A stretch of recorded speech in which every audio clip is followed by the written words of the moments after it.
नमस्कार, स्वागत आहे तुमचे आमच्या चॅनेलमध्ये। आवाज महामुंबईचा, शोध बातमीचा, कौल मनाचा। चला तर मग आमचे चॅनेल शेअर करा, लाईक करा आणि सबस्क्राइब करा। धन्यवाद। शेतकरी कामगार पक्ष हा शेतकऱ्यांच्या कायम पाठीशी राहील अशी ग्वाही शेतकरी कामगार पक्षाचे सरचिटणीस श्री जयंत पाटील यांनी दिली। अलिबाग येथील कार्यकर्ता संवाद मेळाव्यामध्ये हजारो शेका पक्षाच्या कार्यकर्त्यांसोबत ते बोलत होते। यावेळी ॲडव्होकेट मानसी म्हात्रे आणि इतर मान्यवरांनीही विचार मांडले। लाल बावटे की जय, लाल झेंडे की जय, लाल सलाम आदी घोषणांनी अलिबाग दुमदुमून गेले होते। आवाज महामुंबईचा चॅनेलसाठी मिलिंद खारपाटीलसह तृप्ती भुईर, अलिबाग। पुन्हा आपल्याला या ठिकाणी बोलायचं आहे।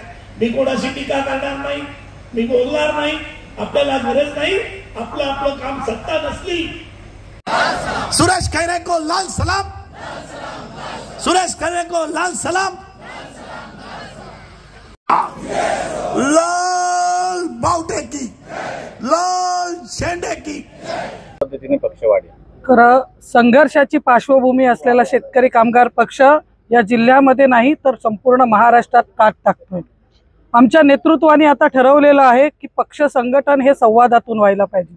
ज्या पद्धतीनं महाराष्ट्रामध्ये अनेक विकासाचे मुद्दे या रायगडसाठी येऊन ठेपलेले आहेत, त्याच्यामध्ये महिलांची एक निर्णायक भूमिका असणार आहे आणि शेका पक्षाच्या पुरोगामी विचारातून इथली महिला कार्यकर्ती आता संघटनेमध्ये ॲक्टिव्ह होणार आहे आणि त्याच्याकरताच या संवाद मेळाव्यातून मी अनेक ठिकाणी आमच्या महिला भगिनींना या संघटनामध्ये येऊन आपली पक्षाची ताकद वाढवा असं आवाहन मी त्या निमित्तानं केलेलं आहे। सुरक्षिततेचा मुद्दा जो आहे त्याच्यावर आपण लक्ष देणार आहे, कारण की आज महिला सुरक्षित नाहीयेत। खरं तर या समाजामध्ये सगळ्यात जास्त प्रश्न कोणाचे असतील तर ते महिलांचे आहेत। महिला सुरक्षितता हा एकच प्रश्न नाही, बेरोजगारीचा प्रश्न आहे, सर्वसामान्य स्त्रीला तिचं घर कसं चालवायचं हा प्रश्न आहे, ज्याच्यामध्ये सर्व समावेशकता आहे। मग ते किराणा मालाचे किंवा गॅसचे भाव असू देत, मुलांची नोकरी असू दे, नवऱ्याची नोकरी टिकली पाहिजे, मुलांच्या शाळेमधील ॲडमिशन असेल किंवा बेरोजगार मुलाचा प्रश्न असेल, तर सर्वात जास्त प्रश्न या समाजात कोणाचे असतील तर मला असं वाटतं ते महिलांचे आहेत। आणि शासन ज्या काही योजना महिलांपर्यंत आणण्याचा आणि दाखवण्याचा प्रयत्न करतो त्या प्रत्यक्षात महिलांपर्यंत पोचत नाहीत।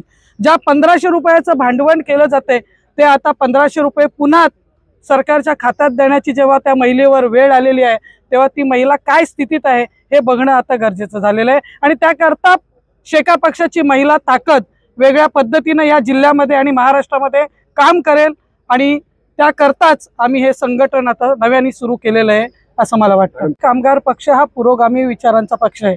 फुले शाहू आंबेडकर सावित्रीबाईंच्या विचारांवर चालणारा हा पक्ष आहे आणि अशा वेळेला जर पक्षामध्ये महिलांची जर सक्षम ताकद निर्माण व्हायला मागते, पक्ष संघटनांमध्ये महिला आपसुकच आणि स्वतःहून जर पक्षामध्ये येत असतील तर ती माझी मागणी मला वाटतं रास्त आहे की चिटणीस मंडळातून जे काही निर्णय पक्षाच्या हिताचे होतात आणि समाजाच्या हिताचे होतात त्यामध्ये जर महिलांचे काही विचार पक्ष संघटनांनी जर स्वीकारले तर निश्चितपणे पक्षाला ती ताकदच मिळणार आहे असं मला वाटतं। आणि म्हणून माझी मागणी आहे जी रास्त आहे की पक्षाच्या वरच्या नेतृत्वाच्या फळीमध्ये आणि पक्ष संघटनामध्ये महिलांना 50% तुम्ही प्राधान्य द्यावं।